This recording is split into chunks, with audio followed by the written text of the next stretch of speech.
I'm Yolanda Rasco, and welcome to Griot Connects. I'm here with my good friend Tina. Hi there. The pragmatic optimist, I call her. And so we are here today to hang out with Barbara Mostella.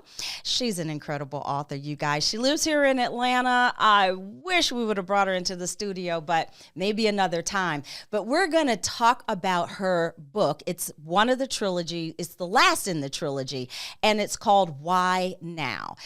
So without any other intros, let's talk to Barbara. There she is. Hi, Barb. How you all doing? Doing great. It's so great to see you. Thank you for joining Griot Connects. We're really looking forward to hearing the story behind the book. That's what we do here at Griot Connect. So if you don't mind, do us a favor, do us a solid, and just introduce the audience to this last book in the trilogy, and just make mention of the others so they can get a sense of how this story builds and just really unfolds. All right. Thank you for having me today, first of all. Yes, this series is called Who Would Have Thought? And how Who Would Have Thought came by was that I always wanted to write a book. And I came up with this title. And for the title, Who Would Have Thought? I said, who would have thought I could write a book? So that's where we come with the title of the series. So it's a 3-book series. The first book came out in 2019. The last book, which is Why Now, that we're discussing today, came out this year, February. Okay. So you're telling me you weren't sure of yourself when you started writing this? You had cobwebs and butterflies in your belly? Well, I had this passion for writing, and I also had a passion for reading. So I read a lot of books, a lot of bestseller books, some that were not bestseller. And I Yeah, said, well, of I course. can write just as well as these people. All So right now. I started with that's why who would have thought I could write a book? But All you right. did it. But you did But it. you Yes, did and it. I did it. Right. And that's interesting too. Yeah. Just even out the gate. Yeah. Because how many things have you done, Tina, where you were like, I did it. I did it. A bunch of them. But usually it was accidental. Oh, I have a quick story about that. Y'all know we old, all us in here. I'm not old. Okay, she's younger than me. Seasoned. By the way, I go to a fitness center where they do all of this young folk stuff, right? So you know you can't do everything. Why would you want to? I want to look like them. Okay, go ahead. Okay, that's how we're starting. And the funny thing about it is some of the stuff you're like, can I actually do that? So there was this one exercise where after you jump in rope, but they want you to double jump it. So you jump, that single jump, boom, boom. We all could do that. We started doing that when we were in kindergarten, right? Boom, boom, just jump rope. Right. With a single rope. Right. Now they want you to double it up like you a boxer, like you Mike Tyson or something. Right. So I had never done it. And the coach, she was like, oh, Yolanda, you could do it. All you got to do is na. Baby, when I did it, I hollered like Rocky. I was like, I did it. I thought you were going to say you were doing double dutch. No, it wasn't double dutch. It was just that single thing. But you jump twice, so you have to go higher in the air, and you have to swirl your hand. I don't need to explain it to you guys. Y'all try it when you get home. No, I have no intention of doing that. But the point is, there are times when after you have done something that you really didn't think you could do, you are excited and you celebrate. So I'm just going to say hats off to you for getting this book done and for jumping in there and giving us this incredible story. Why now? There it is. Because probably had you not started, we wouldn't have even had a chance to enjoy this story. So let's jump into this story and bring people up to speed on it. Tell us about the story. Just give us a quick backdrop. Okay, this story is about the main character's name is Alonzo, and he's an investigator, and he works for a law firm. But he gets caught up in one of his cases, and his life is threatened. So he's in a car accident. It's an intentional car accident, and he ends up in the hospital in a coma. And when he starts to come out, he has no memory at all of anything that's happened in his past. So he has to start to try to trust someone to find out what's happened, because he feels like if he's been in an accident, he's hurt somebody as well. So he has no clue of anything, and he has to start to try to trust somebody because he's found out that someone actually did try to kill him. So Mm. this book is it takes you down a stream of how he goes step by step by step, coming back with his memory. So I just can't imagine not being able to know what's happened in my past. And Yeah. somebody's got to tell me what's happened in my past. So that's kind of what the book is about. It's a thriller It's definitely a thriller, and a mystery. a mystery, a thriller, and an Yes. enigma all wrapped up in one. Girl, there she go with them SAT words again. I keep telling about them SAT words. Enigma, it is. That's what it is. Do you have a question for Barbara? Yeah, I do. You were talking about his memory, and I think one of the really interesting things about the book was how he had to kind of discover his identity through other people. Yes. Can you tell us a little bit more about that? Well, once he had this accident, there was only one thing that he remembered, and that was his parents. He remembered his parents' name, nothing else that he remembered. So he had to trust someone. So he only trusted his doctor and his sister. Those are the Mm. only two people that he could trust. And he trusted them because they let him know everything about everything, and they had compassion. So Yeah. uh he had But he's not Barbara, the hold only. on. Yes. I Okay, ain't okay. going, I'm just telling you. If I had to wake up, let's say tomorrow I wake up, Tomorrow. cannot remember what happened today. I don't know anyone that I would ask because everybody I know can't remember nothing. They gonna tell me the wrong thing. I'm sure of it. I would tell you. Tina, you would tell me. You know what she would tell me? She'd probably tell me, "Well, you bought me 3 pairs of shoes."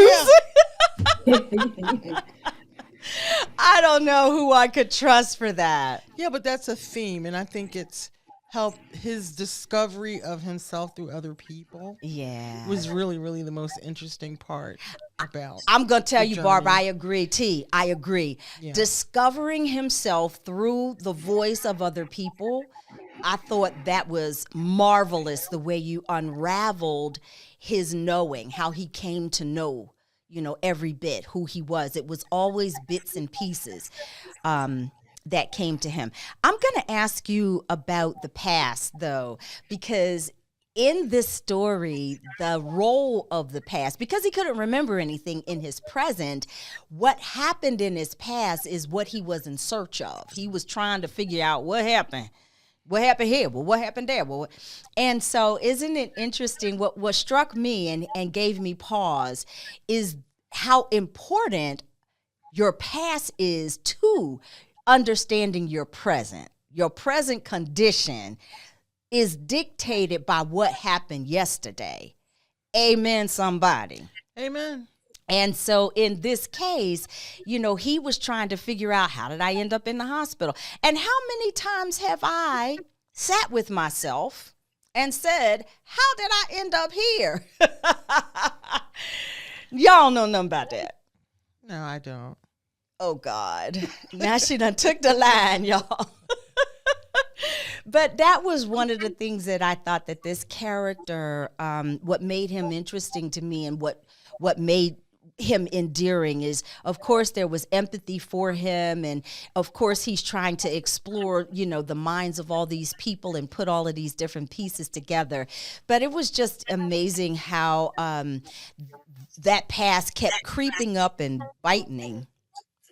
Yeah, and I think it does all of us sometimes. Yeah, unfortunately. Yeah. You can't shake If you it. don't deal with it. If you don't deal with it. Yeah. There it is. And actually this story is kind of ultimately dealing with his past. Yeah. Yeah. What do you think, Barb? Would you say that that's kind of the end of the game? Is that his past really did dictate where he was and in life?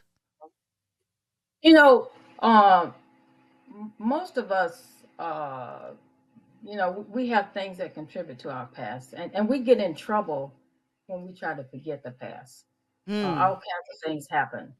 Uh, but the one thing about this character is that when he left the hospital to start his recovery at his parents' home, uh, this was actually his past because this is where he started, was at his Yeah. parents' home as a Mm-hmm. kid. Right. So it was like this is his past starting all over again. But Ah. his past is actually his future. I kind of like that, right? Yeah. Yeah. I didn't even establish the connection until you just said that because you're trying to teach us something about accountability, aren't you? Somewhat. You're trying to sneak it She's in. sneaking it. See, She that's that trying to curve. Messing up the curve she again. messing up the curve Messing up the again. curve. That's what smart people always Yep. doing. I'm telling you. Sneaking it in. Slipping it in. I kind of like that though. And as a reader, I'm always challenged by the characters that I'm reading about. Obviously we're looking for ourselves in those stories, and that's why I think reading is so important, because sometimes when we see ourselves a little short, right? A little short on accountability, and Yeah. then we see it in somebody else, it reminds us of how important those type of character traits are. Yeah, that's interesting that you would do that. I'll go ahead, T. Well, I was just going to say that the question I have is he's such a relentless investigator, Mm, and his desire to figure out what has happened to him and what's going to happen, I think, has caused him to cross maybe a few ethical he sure lines. did. Just a couple. Yeah, you remember that? Yeah. And I think I don't know if I'm upset with him about it or not. Well, I'm gonna tell Barbara. Did you do that intentionally? Did you make him a bad boy, a good boy slash bad boy? How did that character trait seep into such an upright, righteous fellow? Well, he was such a hardworking person, and he didn't have a personal life. And it kind of reminded me somewhat of my professional life when I was working, because I'm retired right now. But Okay. but I just did a lot of work and didn't have a whole lot of time for other things. So he didn't have a whole lot of time for other things. So he was so focused on what he does on a daily basis that at times he kind of forgot that he was an investigator, and he would do things outside the box that he knew Mm, was not right. Uh, when he started to come out of the coma, he started trying to uh, solve the case himself. yeah, But taking a matters client, into a his own client, a hands. client does not solve their own case. You need to No. have a lawyer. So that's where his ethics kind of got him. He started trying to go behind the actual employee that he worked for and the police. He tried to solve this thing himself. So his ethics were really uh, as a problem here It because came he into kind of question. think, oh But yes, it I did. don't know. I'm gonna give him a. I don't know if I should give him a pass. Okay, let's talk about it. Here's Okay. here's how I'm thinking about it. Okay, Seriously. I'm listening. Um, he was in an accident. He was in an accident. Okay, let's say something happens in your life and you're not 100% sure that the people who are responsible for solving it or resolving it are as good as you, quite honestly, or if they can piece it together just based on their resources and their abilities for whatever reason, right? What's wrong with taking matters into your own hands at times? I'm just saying. Well, I think the problem is that it's about ethics. Okay. But this was his life. I understand that. It's But think about this. We always think that we're better at doing something than someone else. It doesn't mean we are. so there's no exceptions. That's where I'm getting at, right? Like, okay, I'm going to explore ethics from an intellectual perspective now for a second. Just walk with me. There are some things called unintended consequences, right? There are things that we do for the greater good. From an ethical perspective, at times we have to weigh the lesser evil. In other words, there are scenarios in life where it's just not black and white. And ethics is a whole philosophical thing. Like it's on a spectrum. And I'm going to take you one step further. Okay. Y'all walk with me now. You walking with us, Barbara? Okay. She's looking like, yeah, I'm walking with you. All right. Okay. Have you ever been in a situation where you have had your values not map 100% with your behavior? Oh, yeah. Come on now. Yeah. But because of the ethical bone that I have, yeah, I was completely uncomfortable with it. You know what? That is so you. See, I wouldn't be uncomfortable. That's just the difference. So scientifically, Barb, we talked about this. There is something called cognitive dissonance. Yes. And in cognitive dissonance, for those of you who didn't get a 1600 on the SAT. I did not. Yes, you did. She broke that SAT ceiling. Toe it off. No, I didn't. She's a very smart person. So are you. Thank you. But in cognitive dissonance, the way you think about that is it's simply a disconnection between what your values say and how you behave. And I think it's a part of the human experience that we don't allow for enough of, meaning, and we don't really recognize, not that it exists, but we don't accept it in other people. We good when it's us. So another, you know what I'm saying? Like if I am making a decision where it doesn't always align with my values, but I'm doing it for another reason, a higher calling of some sort, I'm good with it because it's me and mine. Mm-hmm. However, when I recognize it in someone else, I'm far less tolerant. And that's the scenario that I think we're seeing here. I'm just throwing it out there. Cognitive dissonance. What do you think? You know, I want to kind of give you an example because I'm not an expert at cognizant dissonance. So I was just thinking when you were talking about that is that we learn a lot of things from a kid up to an adult. And we learn a lot of right things and wrong things. And I was just thinking about, I know that fire will burn you. And someone in my past has told me fire burns me. Yes. But if I stick my hand in a fire, when I know that it's going to hurt, I'm going to cry or something. And I'm going to be scarred probably for life. Yes. So why would I do that? When I know that I shouldn't do it because it's going to hurt me. It's going to scar me for life. And I think that's where we get into this cognizant dissonance is that we do things and there's a consequence. And sometimes that consequence is lifelong. Mm-hmm. It lasts your whole life and it affects other people. And we don't always think about other people. Right. And So factor them in. Yes, exactly.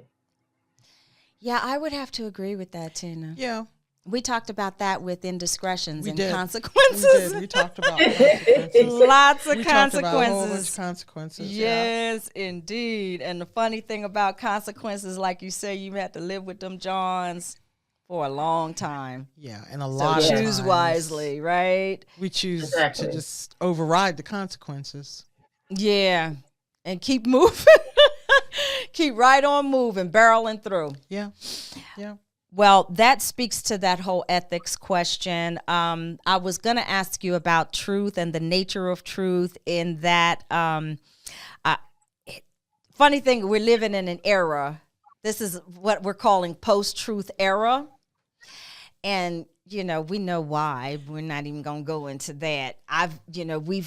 We've lived long enough to recognize that you have to be able to move past it when what you're hearing doesn't reflect your truth. So we know that truth exists and it comes from perspective, and people, have their own version of the truth and so forth. But one of the things that I've learned was that at the end of this story, the truth finally came out after 3 books. Mm-hmm. She finally gives us like what really happened. But this is the piece that blew my mind, Barb, and I thought you did it beautifully. Each of the people who, and I don't want to give it away because I want them to go all the way to the end, but each of the people involved in this unfolding of this story, of this truth, each of them were in the same place at the same time, but they had a different truth. They had a different experience. They came away with a different perspective of the truth. And it reminded me of the value of perspective. Where does perspective come from? Like, we're all in this same room and we're experiencing it together, right, but not in the same way. right. And I think that's kind of how the concept of your truth or our truth unfolds, is that we are all experiencing life together, but in a unique way. Was that something that you started the book with? Like, was that intentional? Because I definitely landed there at the end. I was like, oh man, that is so powerful. But I never saw it coming. And I wanted to know, I couldn't wait to get here today and ask you, was that intentional? Did you start Trilogy 1 knowing that you were going to leave us sitting there scratching our head at the end? I didn't really know, but that's what you want your reader. That's what you want to hear from your readers. What you just said to me. That's what you want to hear from a reader. But truth is a complicated fact, and it shouldn't be. But truth Okay. is how it's told, how it's reported, and who tells it. Ooh. Well, you know what my mother used to say? What? You might as well tell it because it's going to come out. Oh, yeah. What's Might done take in the a dark. long, long time. Yeah. Her point was the nature of truth is such that it will reveal itself It rises to the top. because it's truth. I see, that's that optimistic side of the pragmatist that I told y'all about. Because I don't know if I'm buying into that, baby. No, I think it's true. Truth. Yeah. So, Barb, where do you sit? Break the tie here. Well, with the truth, there's an old Russian saying that trust but verify. Okay. Yeah, well, So there's that. we hear a lot of truth, we hear a lot of facts, but we should always verify. That. Yeah, that. Yeah.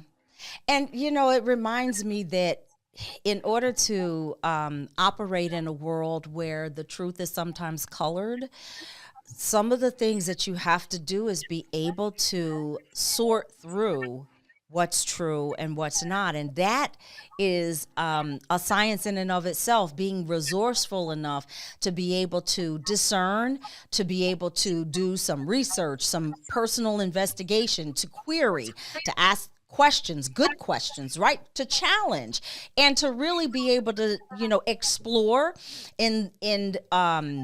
explore more than one possible outcome, more than one possible scenario. I really feel like in some ways that's a lost art in today's You might be society. right. I don't know. Which actually leads me to my next question. What is that? So I'm curious, Barbara, as to where you see the future of fiction going. Oh, fiction is not going anywhere, but romance, fiction, children's books, and fantasy are the most popular books today. Okay. Those are the fiction is not going anywhere. All fantasy is fiction. Some of the children's books are fiction. Crime, they're all fiction. Fiction is not going anywhere. What's going to happen in the coming years is artificial intelligence. Now it takes authors about maybe 6 months, sometimes a year to write a book. But with AI, it's going to start being maybe a week or 2 weeks to write a book because you have this assistant. Mm-hmm. But what's going to happen with authors, we're going to lose a lot of our creativity if we start to use a lot of AI. I'm not against AI. I think it's a good thing when it's used in the right perspective. Mm-hmm.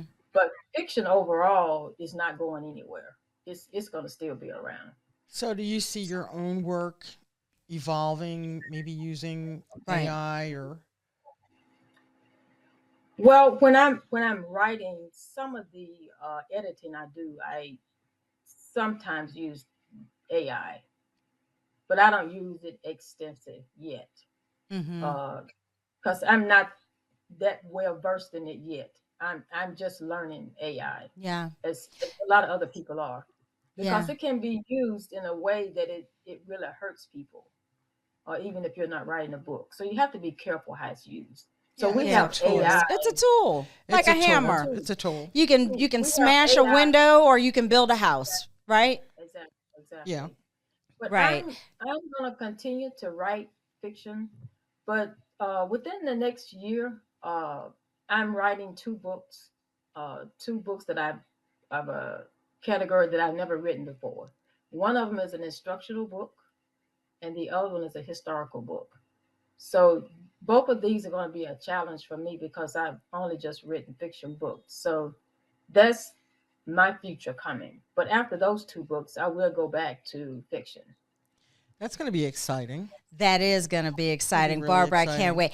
Yeah. Are you willing to share, like, if you don't have a title yet, can you give us a topic of what's to come? Well, the instructional book is a lot of people ask me how do I get started writing a book, and a lot of Okay. people don't know how to get started. So Okay. this next book is how to get started writing your first book. I'm going to need that That's the book. title. Yeah, I'm yeah. going to need that one. And what's the second one, Barb? Tell us. It will be a historical reference of a city that I live in, Okay. Nice, nice. Well, because we are. there is no historical data because we are a new city. We've only been in existence for 7 years, so there's no historical data that's Wow. out there So that you can find in our library. So I'm taking on this, and I say it's something new because it's something I haven't did before. Well, I know you're going to blow it away because that's who you are. You are exceptional at what you do. And I'm going to tell you, thank you for doing the Why Now and doing the entire series. It was entertaining. I think I'm going to have to go back and yeah, explore. we've got to get the other two books. Yeah, yeah, yeah. Absolutely. And listen, 6 months from now, we're going to have you back and you can show us some more exciting things that you've done and been up to. Do you have any other final comments or questions? Thank you for inviting me. Has been a lot of fun. It has been interesting. You've given me some new ideas about some things that I need to do and consider even in my writing. So I'm thankful for your input for me in my writing. But I do have a newsletter that you can subscribe to from my Aha. website. Okay. I also have social media that you can join, Facebook, Instagram, and Threads. Absolutely. Well, we will follow. For sure. We will definitely Okay. follow. And I will tell you, you have more stories in you, I'm sure, even though it started out where you were like, can I really do this?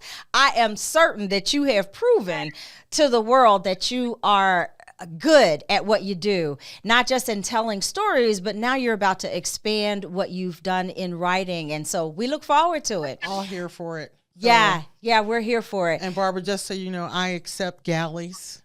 You know, when you write it, you little editing, whatever. You can send it my way, okay? Send them her way. She loves that stuff. Thank you so much for joining Griot Connects, and we look forward to having you back. See you soon. Thank you. See you all. Have a happy Thanksgiving. Thank you. You too. Bye now. Bye-bye. Bye.